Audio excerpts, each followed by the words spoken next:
Muli natin ipagpapatuloy ang ating pag-aaral sa Module 2, paghubog ng konsensya tungo sa angkop na kilos.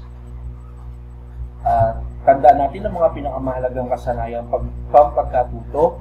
Merit number 5, itutukoy ang mga prinsipyo ng likas na batas moral. Merit number 6, nakakapagsuri ng mga pasyang ginagawa sa araw-araw batay sa paghusga ng konsensya. Merit number 7, napapatunayan na ang konsensyang nahubog batay sa likas na batas moral ay nagsisilbing gabay sa tamang pagkapasya at pagkilos.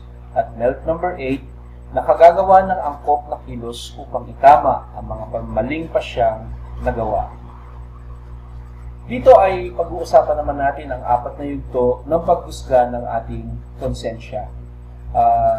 Mababasa natin na ang konsensya ay naapektuhan ng ating kamangmangan or ng tinatawag nating ignorance.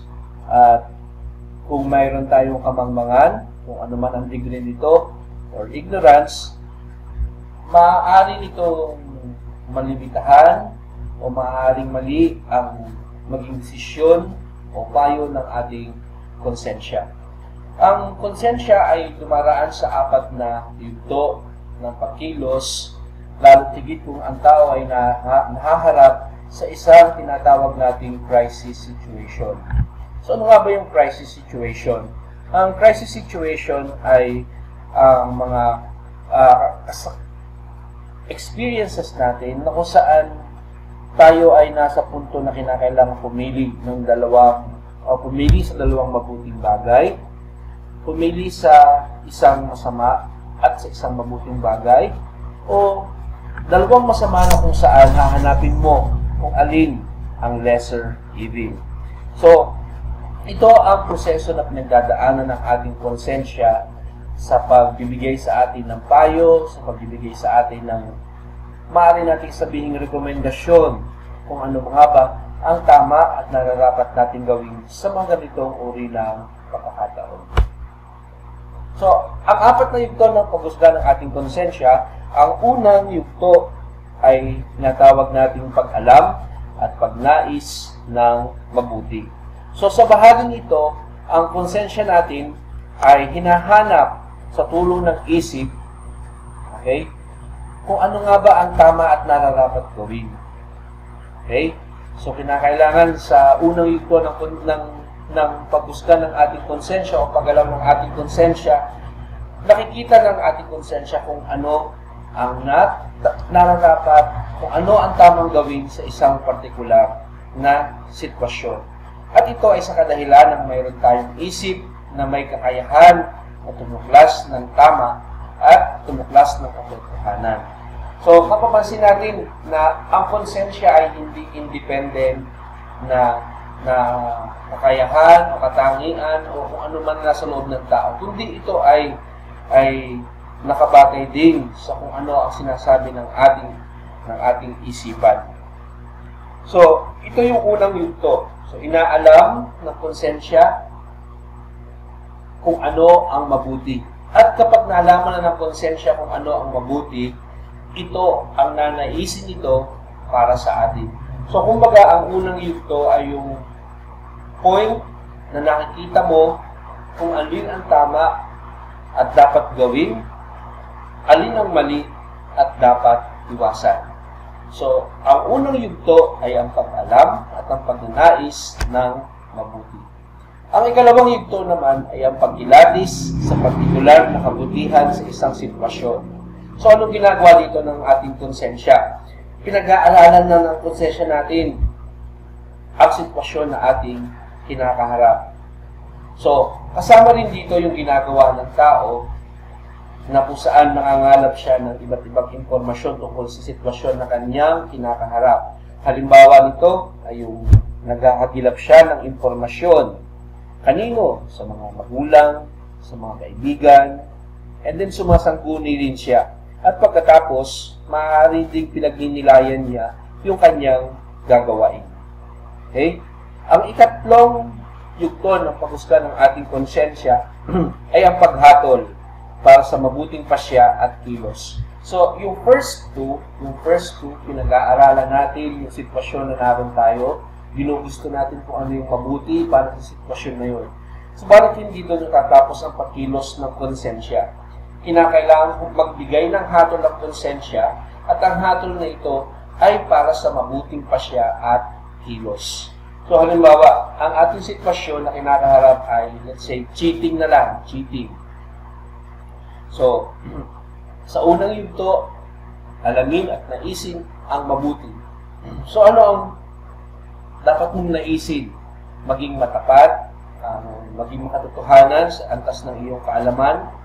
Then, sa ikalawang yugto naman, ay pag-aaralan mo ang sitwasyon at swari ko naman, lahat tayo alam natin kung ano ang sitwasyon na na naroon kapag ang pinag-uusapan na ay ang cheating. Pagdating sa ikatlong yugto, ibibigay na ng konsensya sa atin ang hatol na dapat nating gawin. So, halimbawa, your classmate is telling you that let us cheat during our first quiz in ESP.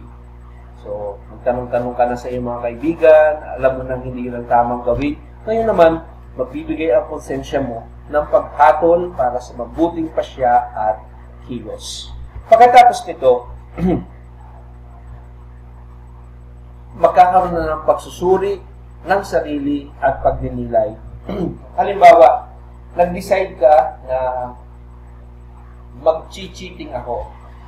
So, after nung decision mo na mag-cheat, darating na yung punto na magninilay ka na. Tama ba ang aking nagawa sa oras na yon? Naka-perfect na ako sa aming first quiz sa ESP. Pero anong kapalit?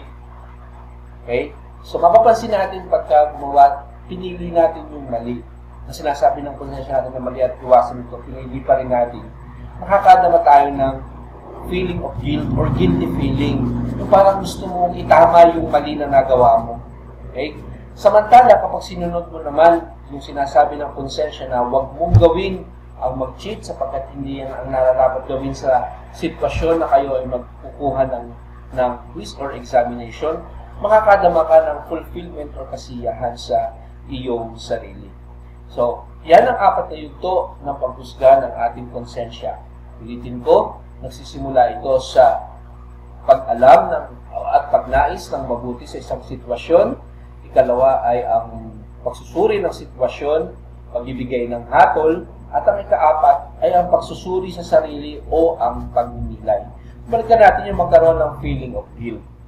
Okay? So, mapapansin natin sa ating buhay dahil tayo ay merong spiritual aspect, spiritual being tayo, meron tayong memory. Diba? Kasamahan yan sa mga internal senses natin, kung saan nababalik-balikan natin ang mga pangyayari sa ating buhay. Okay? Binabalikan natin ito hindi upang mamuhay doon sa sitwasyon na yon, bagkus kundi maging lesson sa atin yung experience natin na yon. Kung kaya nga, di ba, alam mo nang mainit yung pinapakulong tubig, hindi mo na uuliting tingnan kung mainit ito o pakiramdaman kung mainit ito sa pamamagitan ng paglalagay ng iyong daliri sa loob ng kumukulong kettle. Diba? Kasi nakita mo na hindi yon ang tama. Hindi yon ang dapat gawin sa ganong sitwasyon. Okay? Kaya nga, yung feeling of guilt na meron tayo sa ating ginawa, bawat cheating, may nangyayari na after several weeks, kaya after several months, or even after a year, lalapit yung tao at hihingi ng paumanhin. Na sasabihin niya, Sir, Ma'am, nagawa ko po ito sa inyong klase. Sana po ay mapatawad niyo ako. Ganito po yung nangyari sa akin. So, yung konsensya, parang kukonsensyahin ka niyan kapag may nagawa. Kapag hindi natin nasunod yung sinasabi ng konsensya natin. Okay? Lalo tigit kung ang sinasabi ng ating konsensya ay tama, magkakaroon ng guilty feeling at yung feeling na yun ang mahirap kalaban. Yung bang tipong